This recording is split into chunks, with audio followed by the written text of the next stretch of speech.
One last thing I want to talk about in this section on real gases and their differences between ideal behavior. We've been talking about attractive and repulsive forces, and I'd like to have more of a physical framework for understanding those. So many of these attractive and repulsive forces I've been mentioning throughout our discussion here, but let's go ahead and list them to make sure we have all of them. So our main repulsive force is due to electron-electron repulsion. Right? Once our molecules or atoms get close enough to each other, their electron clouds are going to push each other apart. So electron-electron repulsion at close range are, try to combine my L and S there, at close range is what's going to push molecules apart from each other. And then our attractive forces, it's going to depend on the type of molecule we're working with. So there are different possibilities here. We can have dipole-dipole interactions. Those are going to be our strongest ones. We can have, if one molecule has a dipole and the other one doesn't, we can have a dipole-induced dipole interaction. And then finally we can have induced dipole. These are the weakest. I'll just call it induced. Right, and so all of these attractive and repulsive forces we can model with an equation. Right, we can think about two particles coming together and how would they interact with each other, and you can model this with a potential energy function. And we call this the Lennard-Jones potential. As sort of our generic potential that we can then modify. And so we can write this out as our potential as a function of r being the distance between particles,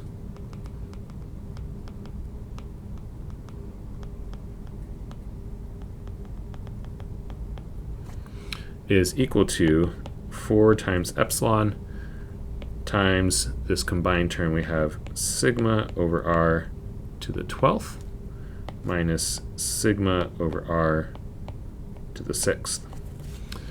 And what does this look like? Well, it looks like this down here. So this figure down here. Now let's talk a little bit more about what's happening here. So we have this r to the minus 12 part here. This is the repulsive part. So this is what's going to kick in when r gets really, really small. The fact that it's 10 to the minus 12. And we can tell it's repulsive because it has a positive sign. So when we're talking about potential energy, a positive potential energy is going to push things apart. Right? And so that's going to be, this is what's going to matter at this part of the potential. Right? So this is our positive r to the minus 12 part of the potential here. And then we also have this negative term. A negative term in potential energy means attractive forces. It means things are going to be pulled together. And so this r to the minus 6 at longer range, right, when r is a little bit bigger, this is the attractive part because it has a negative in front of it. Okay, so that has given us a little bit of understanding of what's going on. Sigma, is telling us how big, roughly how big our particles are, when they're going to start interacting with each other. And then epsilon, as we can see here, it shows up here at the front. This tells us, how strong is that attractive potential? How deep is that attractive well? And so we have all these different parts of this represented. So again, the attractive, so this is the repulsive part out here.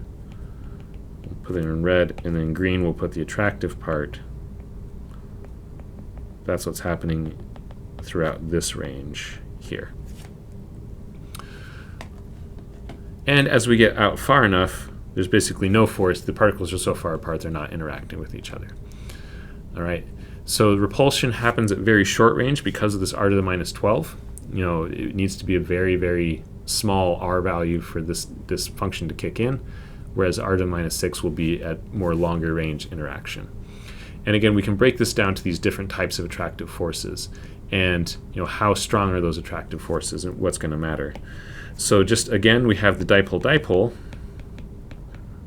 These are going to depend on, so this is the proportional to symbol here.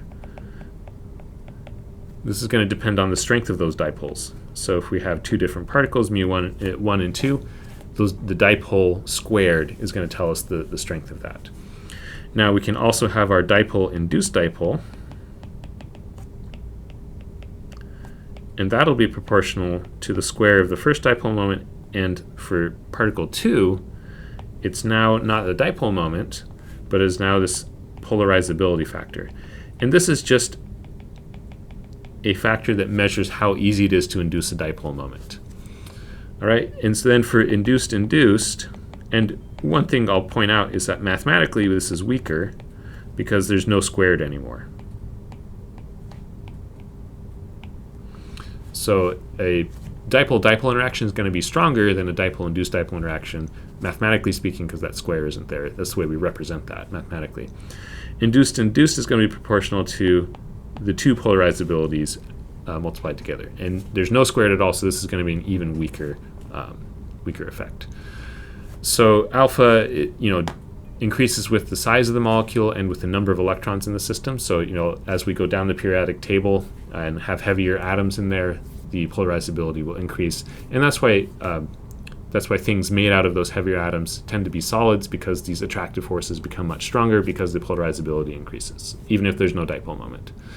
So that is a brief introduction and how we might mathematically represent these attractive and repulsive forces. There's a lot more you can go into with this, but this is just an introduction. And that concludes our discussion of real gases.